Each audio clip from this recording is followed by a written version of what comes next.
الصلوات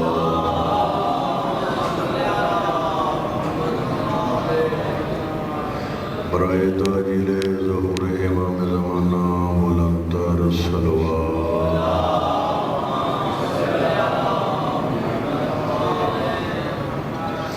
نعرہ تکبیر نعرہ تکبیر نعرہ رسالت نعرہ رسالت نعرہ حیدری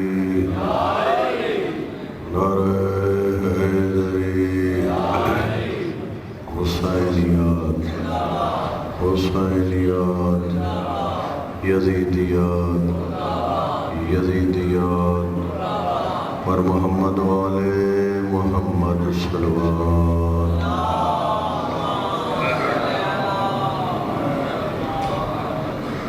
لا حول ولا قوة إلا بالله العلي العظيم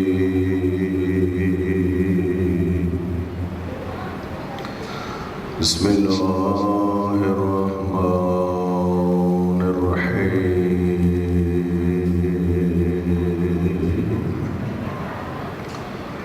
الحمد لله رب العالمين والصلاة والسلام على سید دارین جد الحسن والحسین الصلوات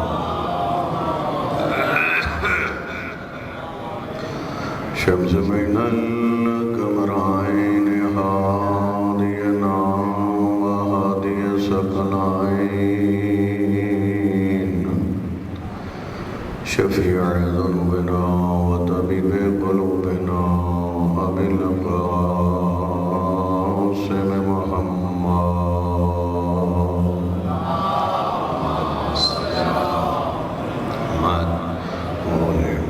وعلى آل بیتہ الطیبین الطاہرین المعصومین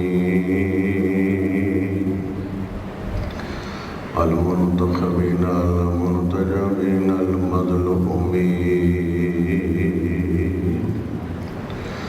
لا سیما علی امام زماننا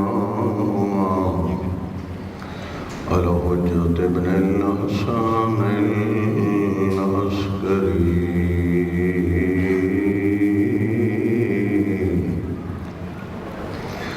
ورحمۃ اللہ علی محبیہم ولعنۃ الدائمۃ علی اعدائہم اجمعین من یوم عداوتہم الی قیام یوم الدین اما بعد فقد قال اللہ تبارک وتعالی فی کتابہ المجید بسم اللہ الرحمن الرحیم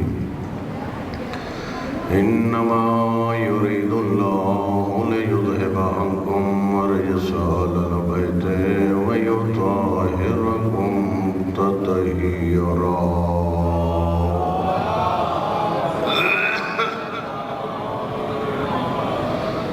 دعاؤں خداوند متعال آپ کی تشریف آوری اپنی درگاہ میں قبول و مقبول فرمائے۔ اس پروگرام کے انعقاد میں جس رنگ میں مومنین نے حصہ ڈالا ہے اللہ تعالیٰ ان کے حصے کو قبول فرمائے۔ دنیا میں معرفت کے ساتھ اہل بیت کی زیارت نصیب فرمائے، آخرت میں شفاعت محمد و آل محمد سے ہمکنار فرمائے، پریشان المومنین کی پریشانیاں دور فرمائے، مقصد قیام حسین ابن علی صحیح انداز میں سمجھنے، صحیح انداز میں اس پر عمل پیرا ہونے کی توفیق عطا فرمائے۔ دعاؤں کی مقبولیت کے لیے بلند تر صلوات۔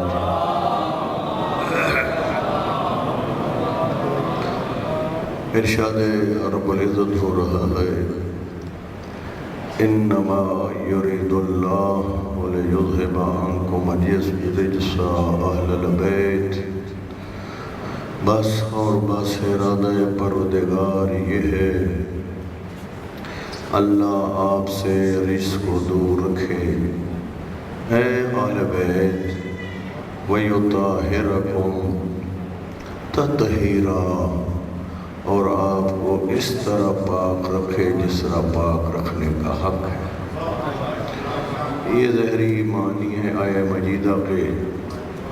اللہ آپ کو توفیق دے اخلاص کے ساتھ سننے کی، اور اہل منبر کو توفیق دے اخلاص کے ساتھ پڑھنے کی، چونکہ کوئی بھی عبادت اخلاص کے بغیر عبادت نہیں ہو سکتی۔ سننے میں ریاکاری آ جائے، پڑھنے میں ریاکاری آ جائے تو تمام مجتہدین کا اتفاق ہے ریاکاری عبادت کو باطل کر دیتی ہے۔ توجہ ہے کہ بلا؟ یہ خلوص بڑی عظیم نعمت ہے، اور اسی خلوص کے بلبوتے پہ لوگ کہاں سے کہاں پہنچ گئے، چونکہ یہ دروازہ ایسا دروازہ ہے جنہوں نے اللہ کے حضور میں اخلاص اور خلوص فقط بتایا نہیں، بلکہ اخلاص اور خلوص پر عمل کر کے دکھایا ہے۔ توجہ ہے میری طرف آپ کی؟ قبلہ اس چیز کی طرف چھوٹے چھوٹے یہ نقطے کہنے کے لیے چھوٹے ہیں، اگر غور کریں تو بڑے بنیادی چیزیں ہیں، بڑی ہی بنیادی چیزیں ہیں۔ میں ہمیشہ، آپ پہلی دفعہ میری مجالس سن رہے ہیں، ہمیشہ مومنین کی خدمت میں گزارش کرتا ہوں، عمل کے رخ کو درست کرنے کے لیے اپنے مولوی صاحبان علماء کے ساتھ بیٹھتا ہوں، کہتا ہوں مومنین کے اور عزاداروں کو اب جائرانہ بعمل بناؤ۔ تو بعمل بنانے کے لیے ایک بنیادی چیز کی ضرورت ہے، اور اس بنیادی چیز کا نام ہے فکر کا درست ہونا۔ جس قوم کی فکر درست ہوتی ہے عمل خود بخود درست ہو جاتا ہے۔ افکار اور فکر کو درست بناؤ تاکہ اعمال خود بخود پھر درست ہوتے جائیں۔ اس پہ غور کرنے کی ضرورت ہے۔ قبلہ تھوڑا سا سلسلہ بیان اگر آپ میرے ساتھ ہیں تو آگے بڑھاتے ہیں۔ آیہ مجیدہ کے حوالے سے میں یہ بار بار جملے آپ کی خدمت میں پیش کرتا رہا ہوں اور کرتا رہوں گا جتنی اللہ نے توفیق دی، کہ علی ابن ابی طالب دنیا فضیلت و کمال میں اتنے آگے گئے قبلہ دشمن بھی علی کے فضائل کا اقرار کیا بغیر نہیں رہ سکتے۔ اور میں بڑے شعور کے ساتھ جملہ کہنے جا رہا ہوں، آج تک ہم منبر سے وہ علی پیش ہی نہیں کر سکے جو علی خدا نے بنایا ہے، نہیں پیش کر سکتے۔ آپ قرآن و حدیث کے اندر جملے پڑھے حیران و پریشان ہو کے رہ جاؤ گے، کیا مقام تھا علی کا۔ ہم چند آیات اور حدیثیں پڑھ لیتے ہیں، سمجھتے یہ ہیں کہ بڑے ہم نے مولا کے فضائل بیان کر لیے، نہیں، یہ علی ابن ابی طالب کی فضیلتوں کا عشر عشیر بھی نہیں۔ اتنا فضیلتوں کا عظیم سمندر ہے علی، جتنا انسان اس فضیلت علی میں غوطہ زن ہوتا جائے گا اور نئی نئی فضیلتیں اس کے سامنے آتی جائیں گی۔ پتہ نہیں کس حد تک آپ جملے سننے کے عادی ہیں۔ میں تو یہ جملہ بھی آقا کے بارے میں کہا کرتا ہوں، اور اپنے مولا کے بارے میں کہا کرتا ہوں کتنا عظیم ہے علی، کتنا بافضیلت ہے علی، جس کا دشمن علی کے عیب اور نقائص تلاش، تھوڑی سی توجہ، جس علی کا دشمن اس علی کے نقائص اور عیب تلاش کرنا شروع کرتا ہے، اللہ تعالیٰ اس کے سامنے علی کی نئی نئی فضیلتیں لاتا ہے۔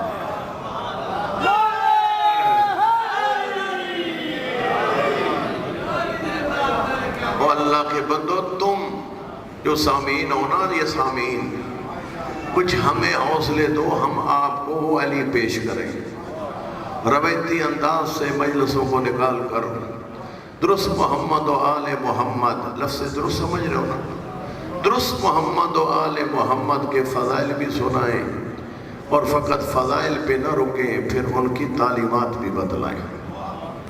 جب بلاتے ہو نا عشرے پہ لوگوں کو، بلاتے ہو نا، نسلیں گزر گئیں، عشرے کر رہے ہو، کبھی آج تک کسی اہل ممبر کو آپ نے یہ کہا آقا قبلہ آپ تشریف لائے ہیں، آپ بہتر سمجھیں کیا بیان ہونا چاہیے، لیکن ہم اس گاؤں کے رہنے والے ہیں، آپ اپنے موضوع میں ذرا اس ایک دو موضوعات کو بھی ضرور بیان کریں، ہماری چونکہ یہ بڑی ضرورت ہے۔ آج تک کہا ہے کسی کو؟ او اللہ کے بندو، تھوڑا سا ادھر آؤ، تھوڑا سا کیوں کر وہ نتائج ہم حاصل کرنے میں کامیاب نہیں ہوئے جو مجلس حسین ابن علی کے نتائج ہمیں حاصل کرنے چاہیے تھے۔ ایسا پلیٹ فارم، ایسی عبادت کسی اور مکتب کے پاس نہیں، اس اللہ کی دھرتی پر یہ عبادت کرنے کی اللہ نے توفیق دی ہے تو فقط شیعہ قوم کو دی ہے۔ کچھ توجہ کر رہے ہو میری باتوں پر؟ دنیا فضیلت، دنیا کمال میں میرا آقا علی اتنے آگے گئے، اتنے آگے گئے، دشمن بھی نقائص تلاش کرتا ہے، کوئی نہ کوئی سامنے علی کی نئی فضیلت آ جاتی ہے۔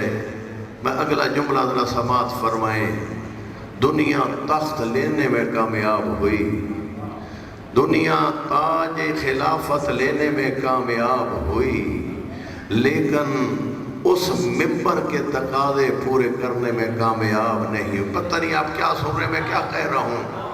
قبلہ ممبر پہ اور یہ تخت چھیننے، تاج چھیننا آسان تھا، اس کے تقاضے پورے کرنے بڑے مشکل تھے، لیکن یاد رکھنا علی علی رہا، علی تخت پہ نہیں تھا تو پھر بھی علی تھا، علی تخت پہ آیا تو پھر بھی علی رہا۔ اور میں جملے تو آپ نے 3-4 مجلس سے سن لی ہے نا، بغیر دلیل کے بات کرنے کا عادی نہیں ہوں، اور ایک ممبر پہ بڑا غلط جملہ کہا جاتا ہے، اور آپ کو پتہ ہے میرا گرام یا شہزاد بلوں ہے تے بچپنے تو گلاں سنتے رہے، کدی پرانے ذاکر بھی جملہ کہہ دیتے تھے، مجل بے دلیل عبادت ہے مجلس حسین، ایک یہ میں یعنی جی سنا ہے جملہ، اس پہ کبھی غور کیا؟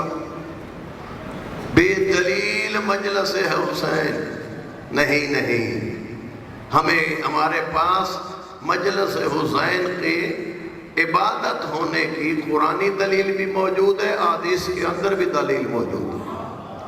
وہ خدا کے بندے کیا جملے کہہ دیتے ہو ممبر پہ؟ بے دلیل مجلس عبادت ہے؟ نہیں، دلائل کے ساتھ عبادت ہے، اور قرآن کی آیات موجود ہیں، نبی کے فرامین موجود ہیں، اس عظیم عبادت پہ پریشان تو نہیں ہو رہے آپ لوگ؟ ایک جتنا تائیں دماغ تے ہٹ نہ ہوئے نا گل، وہ بندہ سوچتا نہیں۔ میں نے ایک جملہ کہہ دیا ہے، جا کے سوچ لینا میں کیا کہہ رہا ہوں اور کہا کیا جا رہا ہے، کیونکہ ہوش سے سنا کرو، فقط جوش میں نہ سنا کرو، اور سن لو، جس سننے کے ساتھ ہوش ہوتا ہے پھر بات فقط دماغ میں نہیں آتی بلکہ دل میں بھی اتر جاتی ہے۔ وہ بات ہی کیا ہے جو ادھر سے ہے اور ادھر سے نکل جائے اور اس کا دل و دماغ سے تعلق نہ ہو، دل و دماغ میں باتیں بٹھانے کی کوشش، کچھ توجہ کر رہے ہو؟ میں نے یہ جملہ آپ کی خدمت میں پیش کیا ہے، علی علی ہے، تخت پہ آئے بھی تو علی، اور تخت پہ نہ بھی ہو تو بھی علی۔ اگر آپ اجازت دیں تو ایک مثال آپ کی خدمت میں پیش کروں۔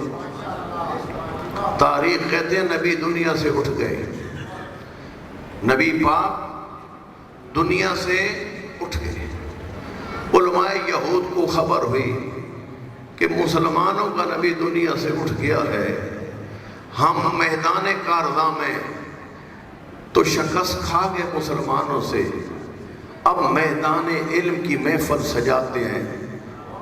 اے جی میں تسا سن دے پیو، ان گل نہیں سنائی جا سکتا، تھوڑی سی توجہ کرو میں کیا کہہ رہا ہوں۔ علماء یہود نے مل کے مشورہ کیا میدان علم سجاتے ہیں اور وہاں اس میدان میں جا کے مسلمانوں کو شکست دیتے ہیں۔ اپنے ذہن کے مطابق دشمن پلاننگ کرتا ہے، یہ انہوں نے ایک پلان بنایا اور بیٹھے ان کے جید علماء اور آسمانی کتابوں سے سوال بنانے شروع کیے کہ جی جا کے مسلمانوں کو سوال پیش کریں گے تاکہ اس کے جواب دو۔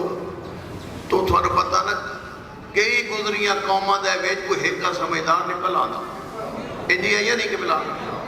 ان میں ایک شخص بیٹھا ہوا سوال بنا رہا ہے، کہتا ہے میرا مشورہ یہ ہے اگر سوال بنانے ہیں ساری آسمانی کتابوں سے نہ بناؤ، چونکہ تورات زبور انجیل وغیرہ سے سوال بناؤ گے تو مسلمان کہیں گے ہمارا ان کتابوں سے کیا سروکار، ہم تو ہیں قرآن والے۔ توجہ کرنا، ہم تو ہیں قرآن والے، ہم سے قرآن کے بارے میں سوال کرو۔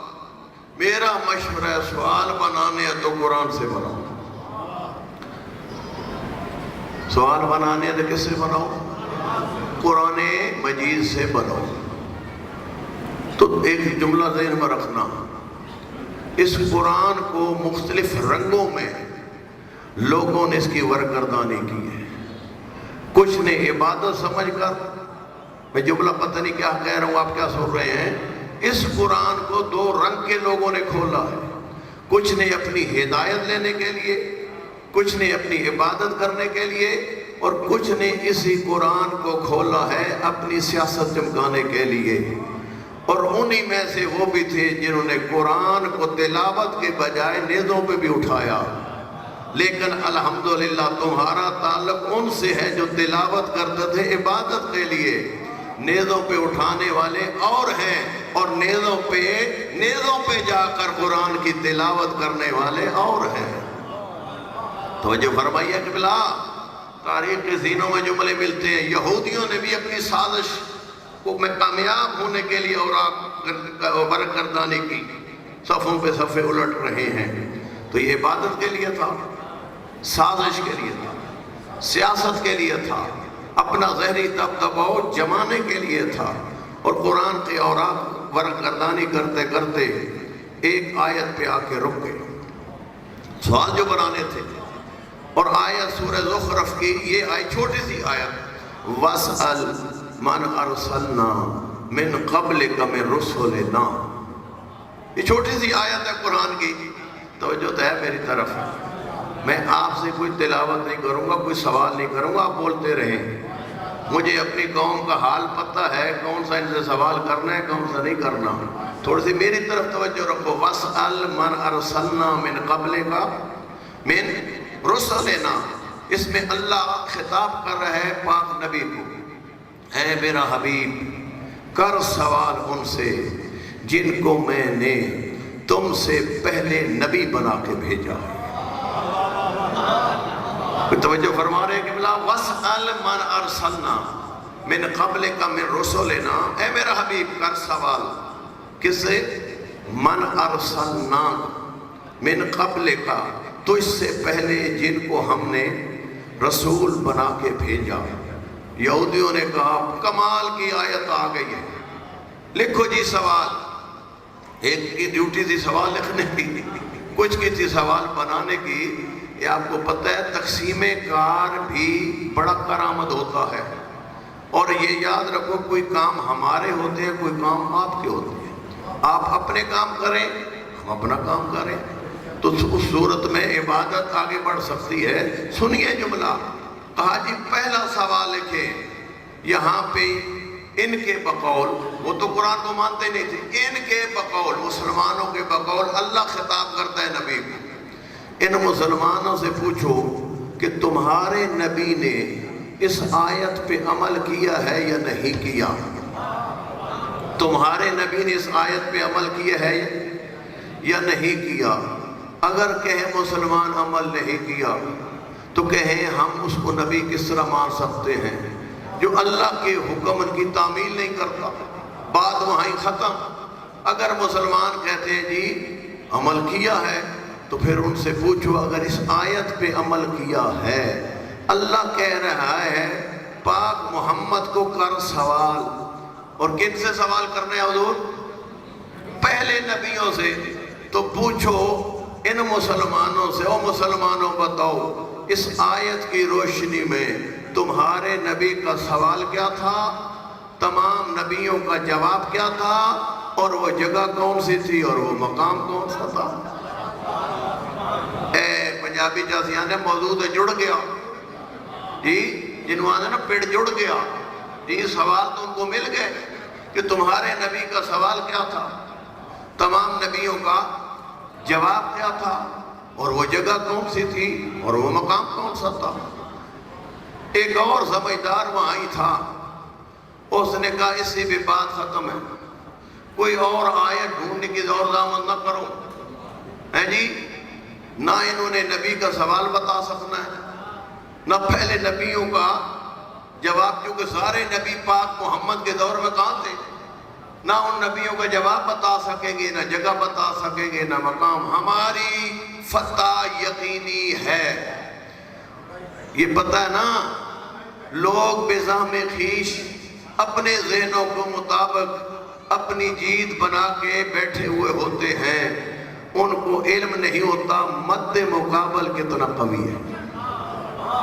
یہ ہوتا ہے نا جی، مختلف میدانوں میں لوگ اپنی جیت کو مسلح بنا کے بیٹھے ہوتے ہیں، ان کو خبر نہیں ہوتی، سامنے سادے مودے بیٹھے ہوتے ہیں، بڑے بڑے مضبوط لوگ بیٹھے ہوتے ہیں وہاں پہ۔ یہ سوال لیے جس کو آج کی لینگویج میں کہا جاتا ہے نمائندہ وفد، غلط میری سمجھ آ رہی ہے؟ ایک نمائندہ وفد بنایا علماء یہود نے۔ تو آپ کا کیا خیال ہے قرآن کے بارے میں؟ نبی تو دنیا سے اٹھ چکے ہیں، جملے کو لینے کی کوشش کیجئے گا، بیٹا بیٹھ چکے۔ اگر یہ جو وفد تیار ہوا تھا، سوال بن گئے تھے، اس وفد کو کہاں جانا چاہیے تھا قرآن کے بارے میں سوال کرنے کے لیے؟ او اللہ کے بندوں کیا بات کر رہے ہو؟ نبی دنیا سے اٹھ چکے ہیں، اسلامی اسٹیٹ کا کیپٹل مدینہ تھا، تو ان کو کیپٹل میں آنا چاہیے تھا نا۔ میں آپ کی لینگویج میں بات کر رہا ہوں جی۔ مدینہ منورہ کا رخ کیا، یہ عالم اسلام کا مرکز تھا جی۔ پاک نبی نے اسلامی اسٹیٹ جو قائم کی تھی جی، وہ کیا تھا؟ مدینہ تھا۔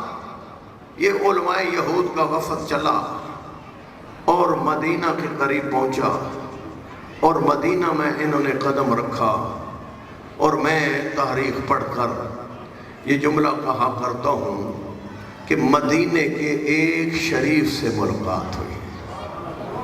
یہ شریف کا لفظ تاریخ میں نہیں ہے، قبلہ کچھ لفظیں پڑھنے والا کہنے پہ مجبور ہوتا ہے کردار کو دیکھ کر، کردار کو دیکھ کر کچھ لفظیں کہنی پڑتی ہیں، تاریخ میں نہیں ہے۔ ابھی آپ کو بات سمجھ آئے گی کہ لفظ شریف میں نے ٹھیک کہا یا نہیں۔ اس نے کہا بھئی تمہارا نبی تو دنیا سے اٹھ کے علماء یہود کے وفد سے جی، راستوں کی خبر نہیں تھی، مدینہ تک تو پہنچ گئے، کہا کہ تمہارا نبی دنیا سے اٹھ چکا ہے جی، تو ذرا یہ بتاؤ کس کو اپنے بعد، تھوڑا سا بیدار ہو، کس کو اپنے بعد اپنا جانشین بنا کے گیا؟ آپ کو گال سمجھ آ رہی نے؟ یہودی مسلمان نہیں تھے، لیکن ان کے سوال کے انداز سے کو بات سمجھ آئی ہے۔ بے شک تھے یہودیت کے علماء، لیکن یہ علم رکھتے تھے کہ جب بھی نبی کوئی دنیا سے اٹھتا ہے اپنا جانشین خود بنا کے جاتا ہے۔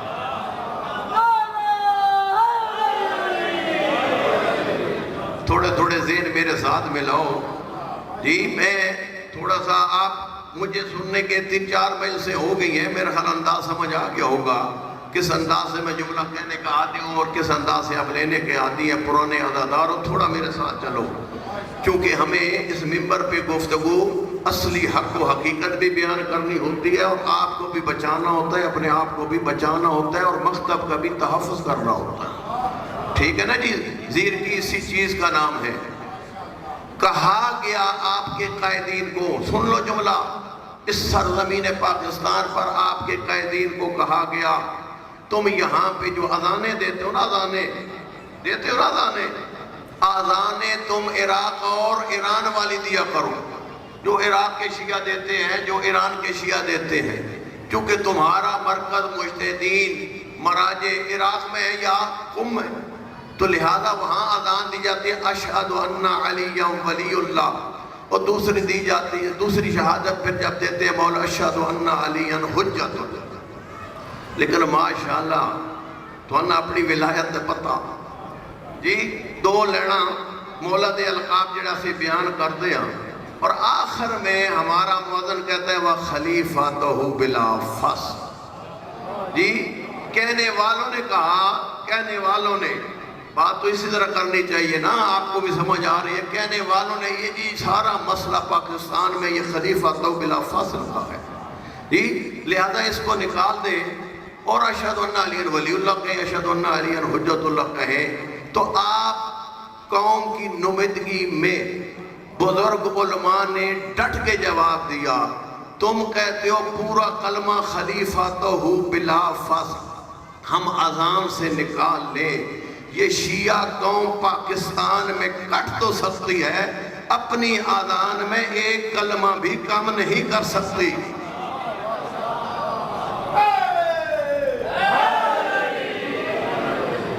توجہ فرمائیے قبلہ. وہ قید شہید کا دور بھی آپ کو یاد ہے، علامہ عارف حسین الحسینی کا، بول تو نہ گئے. ایک کال دا دن انہیں دی برسی دا دن ہے، تے اس عظیم شخصیت اور اخلاص اور خلوص میں ڈوبی ہوئی شخصیت کے بھی ایک جملہ میرے سامنے آیا. جب وہ قید سے تو ان سے بھی ایک سوال کیا گا، کہا جی کہ یہ آپ عزاداری کا کیا نظام چلائے ہوئے ہے، روڈ بند کر دے تو غریب لوگ ریڈیاں نہیں لگاتے، دھیاڑی نہیں لگا سکتے، یہ جو چکر بازیاں ہو رہی ہیں مختلف. تو اس وقت قید شہید نے کہا کیا چاہتے ہو کھل کے کہو. کہا جی یہ آپ اپنے ممارگاؤں کے اندر جو مرضی کریں، عزاداری کریں، ماتم کریں، ہم رات کریں دن کریں، لیکن یہ بازاروں میں جلوس لانا چھوڑ دو. تو اس وقت قید شہید نے فرمایا تھا، جملے ذرا توجہ کرو، میں موضوع سے دور نہ ہوں، جو جملہ آتا ہے تو میں کہتا ہوں یہ قوم تک پہنچنی چاہیے چیزیں کہ اوپر کیا معاملات چل رہے ہیں. قید شہید نے کہا تھا میری ایک بات سن لو، میری ایک بات سن لو، جس طرح مچھلی پانی سے جدا نہیں ہو سکتی، اس طرح شیعہ عزاداری حسین سے جدا نہیں ہو سکتا.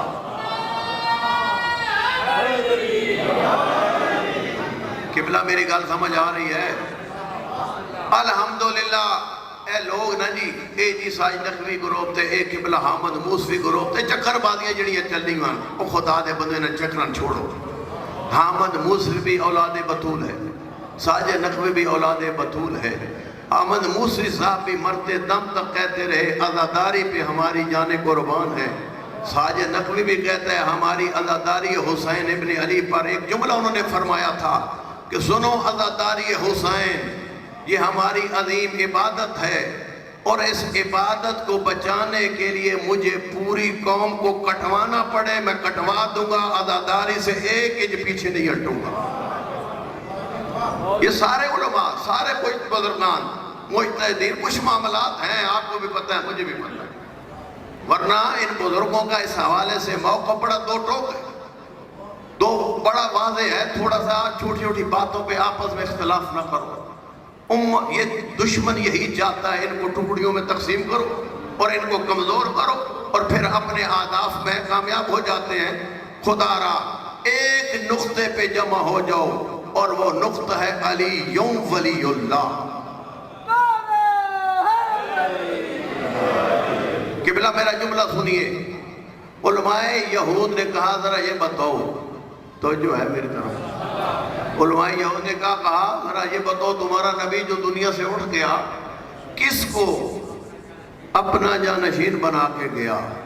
سنو مدینے کے شریف کی بات۔ کہا حضور میں آپ کو جو ایڈریس بتانے جا رہا ہوں وہ لوگوں کے بنائے ہوئے جانشین رسول کا ہے۔ پتہ نہیں کس کس نو گل سمجھ آئی ہے۔ لوگوں کے بنائے ہوئے جانشین رسول تشریف لے جائیں گے مسجد نبوی میں، ماشاءاللہ محفل سجائی ہوئی ہے اور اوپر مسند رسول پہ بیٹھے ہیں اور سارے صحابی موجود ہیں، جو بات کرنی ہے وہاں کر کے۔ انہوں نے بڑے خوش ہوئے، ہم نے تو اکٹھ کرنا تھا، وہ پہلی ہوا ہے جی ایسا پیڑ جمانا ہے، پیڑ پہلے ہی جمیا پیا۔ وہ آئے سیدھے، کہا جی بڑا لمبا سفر کر کے آئے ہیں، حضور ذرا یہ ارشاد فرمائیں آپ ہی جانشین رسول ہیں؟ آپ ہی؟ امانت کا تقاضا ہے، جملہ وہی کہوں گا۔ کہا جی مجھے ہی لوگوں نے جانشین رسول بنایا۔ امانت کا تقاضا وہی جملہ کہوں گا، مجھے ہی لوگوں نے جانشین رسول بنایا ہے۔ کہا جی ہم آپ کے نبی پر نازل ہونے والی کتاب کے بارے میں کوئی بات کرنے آئے ہیں۔ تھوڑا جا اے پدراڑا لے ہوں ذرا جاگو نا تو پھر گل کریے جی۔ کہا جی آپ کے نبی پہ نازل ہونے والی کتاب کا نام کیا ہے؟ اللہ کے بندو خلیفۃ المسلمین سے یہ سوال کرنے والا ہے یا مسلمانوں کے بچوں سے سوال کرنے والا تھا؟ انہوں نے کہا کہ یہ کوئی سوال ہے؟ کہا جی سوال نہیں ہے، یہ تمہید ہے اگلے سوال کی، یہ تمہید ہے اگلے سوال کی۔ ذرا یہ بتائیں آپ کے نبی پہ نازل ہونے والی کتاب کا نام کیا؟ کہا جی قرآن مجید۔ کہا جی ذرا یہ بتائیں وَاسْأَلْ مَنْ أَرْسَلْنَا مِنْ قَبْلِكَ مِنْ رُسُلِنَا، آپ کے اسی قرآن کی آیت ہے؟ آپ کے اسی قرآن کی آیت ہے؟ کہا جی کوئی شک نہیں، میرے نبی پہ جو قرآن نازل ہوا ہے اسی کی یہ آیت ہے۔ کہا حضور کوئی لمبی چوڑی بات نہیں، بڑا لمبا سفر کر کے آئے ہیں جی، اور آپ ہیں جانشین رسول، سوال کرنے آپ کے نبی پہ نازل ہونے والی کتاب پر جو ایک حصہ یہ آیت ہے نا اس کے بارے میں۔ اس میں آپ لوگوں کے بقول یعنی مسلمانوں کے بقول اللہ خطاب کرتا ہے کس سے؟ اپنے رسول سے۔ وَاسْأَلْ، اور حکم ہے یہاں پہ، وَاسْأَلْ حکم ہے عربی زبان میں کہ کر سوال من ارسلنا من قبلک من رسولنا، ان سے جن کو میں نے تجھ سے پہلے رسول بنا کے بھیجا۔ تو حضرت نے فرمایا کہ بتائیں تمہارا اس کے بارے میں کیا سوال ہے؟ کہا جی بڑی سادہ سی بات ہے، ذرا یہ ارشاد فرمائیں کہ آپ کے نبی نے اس آیت پہ عمل کیا ہے؟ آپ کے نبی نے اس آیت پہ عمل کیا ہے؟ کہتے ہیں کہ عجیب بات کر رہے ہو، کوئی ایسا ایک کلمہ قرآن میں ہے نہیں جس پر ہمارے نبی نے عمل نہ کہ یہ تو پوری آیت ہے۔ کہا جی عمل کیا ہے۔ کہا جی بڑی اچھی بات، تو پھر آپ یہ بتائیں اگر اس آیت پہ عمل کیا ہے تو قرآن کہہ رہے کر سوال، توجہ ہے میری طرف، قرآن کہہ رہے کر سوال، تو حضور ذرا ارشاد فرمائے نا کہ آپ کے نبی کا سوال کیا تھا، تمام نبیوں کا جواب کیا تھا، اور وہ جگہ کون سی تھی اور وہ مقام کون سا تھا؟ کوئی بات سمجھ آ رہی ہے جی؟ آپ کا کیا خیال ہے، کیا حال ہوا ہوگا جی؟ ایک سانس میں یہودیوں نے جب 3 سوال کیے ہوں گے، تاریخ لکھتی ہے جب ایک سوال آتا تھا تو سر جھک جاتا تھا، یہ تاریخی جملے ہیں، ایک سوال آتا تھا تو سر، اور جہاں ایک سانس میں علماء یہود کے وفد نے 3 سوال کیے ہوں گے، کیا حال ہوا ہوگا حضور؟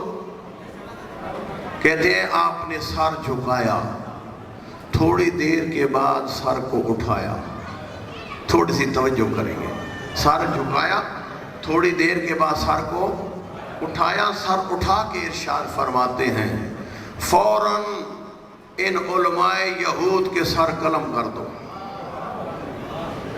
فوراً ان علماء یہود کے کیا کرو؟ سر قلم کر دو۔ یہ مسلمانوں کے قرآن کے بارے میں عقیدے کو کمزور کر رہے ہیں۔ بات تو سمجھ آ رہی ہے؟ یہ اگر نہیں آئی تو الحمدللہ مجھے بات سمجھانی آتی ہے۔ فوراً حکم حکومتی جاری ہوا حضور، حکم حکومتی جاری ہوا، فوراً علماء یہود کے سر قلم کر دو۔ یہ مسلمانوں کے قرآن کے بارے میں عقیدے کو کمزور کر رہے ہیں۔ میں بات اگلی بات میں کروں گا، اگر آپ کی میری طرف توجہ مجھے یہ بتائیں، وہ تو بڑی منصب پہ تھے نا، کوئی عام مولوی عالم کوئی اور مسلمان ہو، دوسرے یہودی ہو یا عیسائی ہو یا غیر اور مسلم ہو، کیا وہ حق رکھتا ہے سوال کرنے کا یا نہیں؟ اللہ دے بندیوں جواب دیو نا۔ قرآن دے بارے جڑے غیر مسلمان سوال کرنے کا حق رکھتے ہیں یا نہیں؟ سوال کرنا قرآن کے بارے میں جرم ہے؟ اب کی بات ہے تو اس پہ نہیں غور کیا۔ سزا جرم کی ہوتی ہے، سزا سوال کی نہیں کی جا سکتی ہے۔ کوئی بات سمجھ آ رہی ہے؟ سزا جرم کی ہوتی ہے، سزا سوال کی نہیں ہوتی۔ لیکن یہاں جرم تو تھا، نہیں کیا تھا سوال، اور ادھر سے کیا فوراً ان کے سر قلم کر دو۔ یہ کہہ دیا، اگر آپ کی توجہ ہو نا میں دو جملے یہاں کہا کرتا ہوں، یہاں پہ دو جملے کہا کرتا ہوں۔ اگر یہاں تک بات آپ کو سمجھ آئی ہے نا، اگلے دو جملے سمجھ آئیں گے۔ یہاں تک اگر بات سمجھ آئی ہے تو اگلی دو جملے آپ کو سمجھ آئیں گے۔ سنا ہے آپ نے اختیارات کا ناجائز استعمال، تھوڑا سا بیدار ہونا۔ سنا ہے نا آپ نے اختیارات کا ناجائز استعمال، آج پتہ چلا اس کا آغاز کہاں سے ہوا ہے؟ کوئی سمجھ آئیے اس کا آغاز کہاں سے ہوا اختیارات کا ناجائز استعمال؟ دوسری بات سن رکھی ہے، بے جرم لوگوں کے، لفظوں پہ غور، بے جرم لوگوں کے قتل کے فتووں کا آغاز کہاں سے ہوا؟ اب پدراڑ ڈالیں اور سنتے ہوئے ہو، گل میری سمجھ نہیں آ رہی۔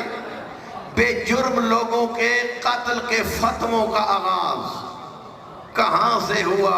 آج سمجھ آئی ہے؟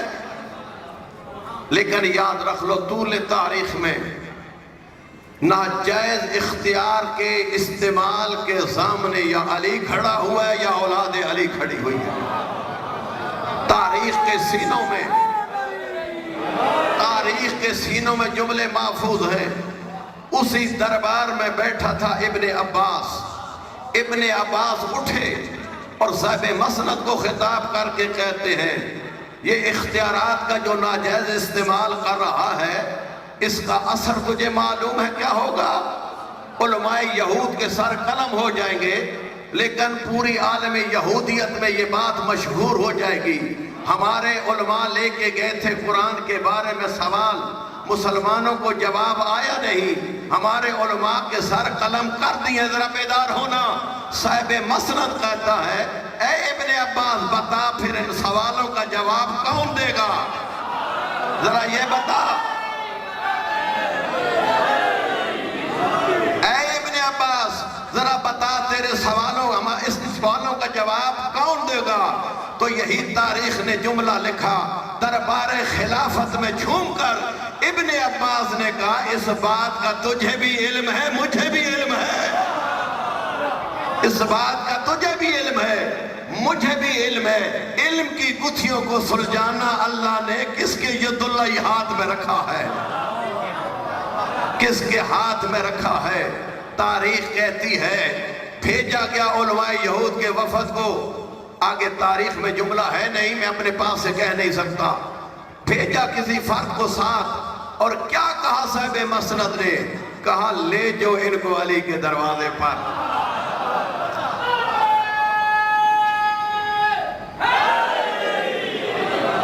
لے جو ان کو علی کے دروازے پر۔ تھوڑا سا بیدار ہو، لے جو ان کو علی کے دروازے پر۔ لے جایا جا رہا تھا علماء یہود کے وفد کو علی کے دروازے کی طرف، اور راستے میں علماء یہود ایک دوسرے کے کانوں میں کوئی باتیں کر رہے تھے اور پیشانی پہ مسرت کی لہریں تھیں۔ کوئی بات سمجھ آئی ہے یا نہیں؟ بے شک تھے یہودی علماء، لیکن اس بات کا علم تھا کہ ہم اپنے مقصد میں آج کامیاب ہو گئے۔ جب ہمارے سوالوں کا جواب جانشین رسول نہیں دے سکتا، امت محمد کی کوئی اور فرد ہمارے سوالوں کے جواب کیا دے گی؟ اس وجہ سے خوش ہو کے جا رہے تھے کہ ہم مقصد میں کامیاب ہیں۔ آئے علی ولی کے دروازے پہ، دکل باب دیا گیا، اندر سے حیدر قرار دروازے پہ آیا، اندر سے حیدر قرار دروازے پہ آئے۔ ایک معمولی، جیسا جملہ ہے ایسا کہنے کا دوں، ایک معمولی دروازے سے باہر ایک غیر معمولی ہستی آئی۔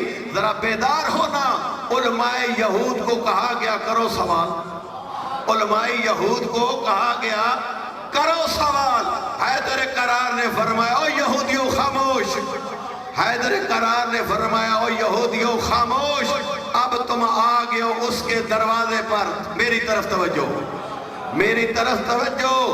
کیا کرا میرے آقا نے؟ کہا گیا کرو سوال۔ میرے آقا فرماتے ہیں علماء یہود خاموش، اب تم آگے ہو اس کے دروازے پر جو سائل کے سوال بھی بتاتا ہے، سچ جواب بھی بتاتا ہے۔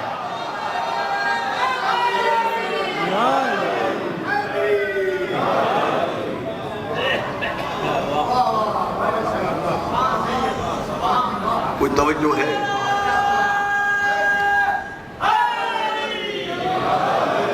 اللہ آپ کو جزائے خیر دے، تھوڑی توجہ کھیجئے گا۔ کہا تم آگے اس کے دروازے پر جو سائل کے سوال بھی بتاتا ہے، ساتھ جواب بھی بتاتا ہے۔ تھم تھم کے ذرا جملہ سنیے، آپ کیا خیال ہے؟ وہ علماء یہود جو دربار خلافت سے نکل کر علی کے دروازے کی طرف آ رہے تھے، چہرے پہ خوشی و مسرت کی جو لہریں تھیں، فقط علی کے اس جملے سے پسینے آئے ہوں گے یا نہیں آئے ہوں گے، اور پریشان ہو گئے ہوں گے یا نہیں؟ کیسی ہستی ہے جو کہتی ہے سوال بھی بتاتی ہوں اور جواب بھی بتاتی ہوں۔ میرے آقا نے فرمایا بتاؤ تمہارے سوال اور جواب بتاؤں یا آج کی اصطلاح میں تمہاری اصلی سازش بھی بتاؤں؟ طول تاریخ میں، اللہ جزائے خیر کرے، طول تاریخ میں اسلام کے خلاف ہونے والی سازش پہ پردہ اٹھانے والی ذات کا نام علی ہے۔ کچھ اس اینگل سے بھی علی کی عظمت سنا کرو۔ اور خدا کے بندو، کتنا عظیم امام تمہیں نصیب ہوا۔ وقت کے دامن میں گنجائش نہیں، لیکن بات ادھوری چھوڑنا یہ رہ جائے گی، اور طول عشر میں شاید پھر مجھے بات یاد آئے یا نہ، اور مکمل نہ ہو سکے۔ کس کو اللہ آئندہ عشرے میں زندگی دے گا، پتہ نہیں کتنے اللہ کو پیارے ہو جائیں گے، لیکن میں چاہتا ہوں جامع ولایت پورا ہو جائے، جامع ولایت پورا ہو جائے۔ میرے آقا نے فرمایا تمہارے ملک میں خبر پہنچی حسنین کے نانا کے دنیا سے اٹھنے کی، اور تم نے سوچا، جملہ سنیے گا، تم نے سوچا خیبر کا بدلہ لے۔ اللہ اکبر، تھوڑا سا بیدار ہو۔ تم نے سوچا خیبر کا بدلہ لے، لیکن تمہیں علم نہیں تھا ابھی علی زندہ ہے۔ تمہیں علم نہیں تھا، نبی دنیا سے اٹھ گیا نا، علی ابھی زندہ ہے، اور تم نے پھر ہمارے قرآن کی کتاب کی ورق گردانی کی اپنی سازش کے لیے، اپنی سازش کے لیے قرآن کی ورق گردانی کی۔ سورہ زخرف کی اس آیت پہ تم آ کے رک گئے، جس میں اللہ اپنے حبیب کو خطاب کرتا ہے وَاسْأَلْ مَنْ أَرْسَلْنَا مِنْ قَبْلِكَ مِنْ رُسَلِنَا، اے میرا حبیب کر سوال، کر سوال ان نبیوں سے، ان رسولوں سے جن کو میں نے تم سے پہلے رسول بنا کے بھیجا۔ اور یہودیوں بتاؤ، میں تمہارے پہلے سوال بتاؤں؟ تمہارا پہلا سوال یہ ہے، اس آیت پہ عمل کرتے ہوئے حسنین کے نانا نے سوال کیا کیا؟ تمام نبیوں نے جواب کیا دیا؟ وہ جگہ کون سی تھی اور وہ مقام کون سا تھا؟ اللہ جزائے خیر دے، اللہ جزائے خیر دے۔ یہی حق تھا علی کے علم کی عظمت کو سننے کا۔ جی میرے آقا نے فرمایا یہ تمہیں آیت جو مشکل لگی ہے، یہ جملہ میرا ہے، بعید نہیں آقا کہتا ہو، یہ آیت تمہیں جو مشکل لگی ہے، اب آئیو مشکل کشا کے دروازے پر، اب آئیو مشکل کشا کے دروازے پر۔ علی ہمیشہ مشکل حل کر کے بھیجتا۔ تمہیں آیت مشکل اس لیے لگی، تم نے یہ سمجھا یہ سارا قرآن ہمارے نبی پر اللہ کی اس زمین پہ نازل ہوا ہے۔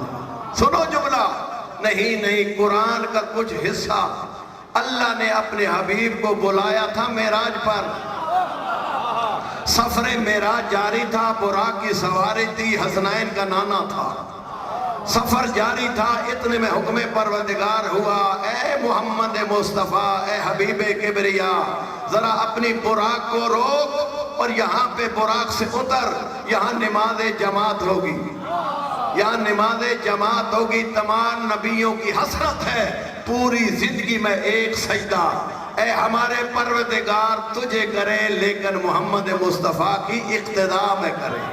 تھوڑا سا بیدار، وقت کے دامن میں گنجائش نہیں، میں تھوڑا جلدی جملہ کہنا چاہتا ہوں۔ حسنین کے نانا نے اللہ کے حکم سے نماز پڑھانی شروع کی، 1,24,000 انبیاء نے نماز پڑھنی شروع کی۔ ادھر سے سلام آخر حسنین کے نانا نے کہا، ادھر سے جبریل یہ آیت لے کے آیا، وَاسْأَلْ مَنْ أَرْسَلْنَا مِنْ قَبْلِكَ مِنْ رُسُلِنَا، ذرا رخ انور موڑ ان نبیوں کی طرف، ان نبیوں سے پوچھ، اے اللہ کے نبیوں، خدا نے تمہیں نبوت دینے سے پہلے، تمہارے سروں پہ تاج رسالت سجانے سے پہلے، کیا تم سے کوئی عہد و پیمان بھی لیا تھا یا نہیں لیا تھا؟ تھوڑا سا بیدار ہوں گے، تھوڑا سا بیدار ہوں گے، وقت کے دامن میں گنجائش نہیں۔ سنیے میرے آقا فرماتے ہو، یہودیوں سنو، اللہ کے نبی نے اس حکم کی تعمیل کی نماز پڑھنے کے بعد رخ کیا انبیاء کی طرف، سارے انبیاء صفحے نماز میں بیٹھے تھے۔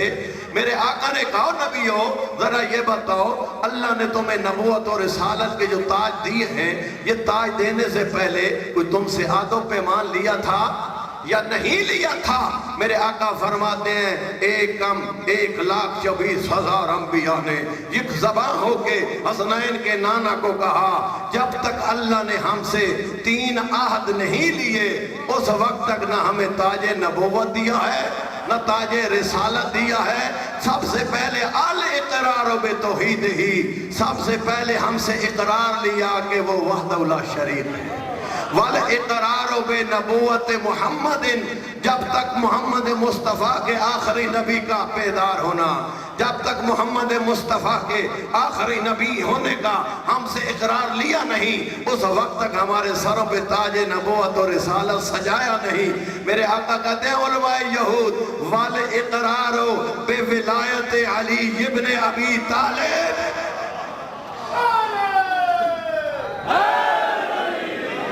جب تک علی ابن ابی طالب کی ولایت کا ہم نے اقرار کیا نہیں، ہمیں نبوت ملی نہیں۔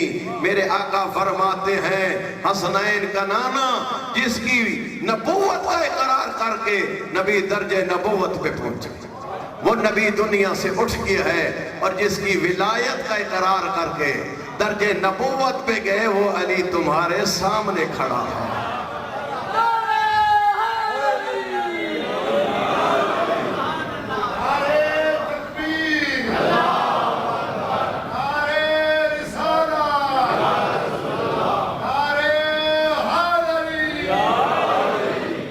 بس اللہ دارو، اللہ کا دین بچانے کے لیے کسی نبی کے بیٹوں کو اتنا نہیں مارا گیا جتنا اس علی کی بیٹیوں کو مارا گیا۔ اجرکم اللہ، اجرکم اللہ، یہ تاریخ کا آئینہ دار ہے جملہ۔ اللہ کا دین بچانے کے لیے کسی نبی کے بیٹوں کو اتنا نہیں مارا گیا۔ اور جتنا علی کی بیٹیوں کو مارا گیا، منزل مکہ تھی اور میرے آقا نے یہ ارادہ کیا کہ میں سرزمین مکہ چھوڑ دوں، چونکہ حاجیوں کے لباس میں میرے قاتل آ چکے ہیں، میں حرمت کعبہ بچانے والا حسین ہوں۔ اگر غربت حسین، مظلومیت حسین کا اندازہ کرنا ہے تو ایک جملہ کہوں، تمام مکاتب اسلام میں اس حرم کے ایریے میں، مکہ کے سرزمین پر ایک مچھر کو کوئی انسان مارے نا، ایک مچھر کو، اس پہ کفارہ واجب ہوگا۔ دیکھو ان مسلمانوں کا حال، جس ایریے میں، جس علاقے میں ایک مچھر کو مارنا اسلام کہتا ہے کفارہ واجب، وہاں مسلمان نواز رسول کو بھی جرم مارنا چاہتے ہیں۔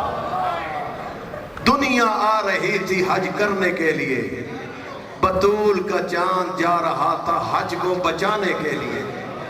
اتنا تاریخ کہتی ہے جناب محمد حنفیہ کو علم ہوا کہ بھیا حسین جا رہے ہیں، کہتے ہیں بھیا کہاں کا ارادہ ہے؟ فرمایا میں مشورہ کروں گا پھر بتاؤں گا کہ میں نے کہاں جانا ہے۔ صبح کا وقت ہوا، جناب محمد حنفیہ کو خبر دی گئی تو ادھر عبادت میں مصروف ہے، بطول کے چاند نے بہنوں کو بٹھانے کے لیے محمل بٹھا دیے ہیں، مکہ کی سرزمین پر محمل بیٹھ گئے ہیں، بطول کی بیٹیاں جانے والی ہیں۔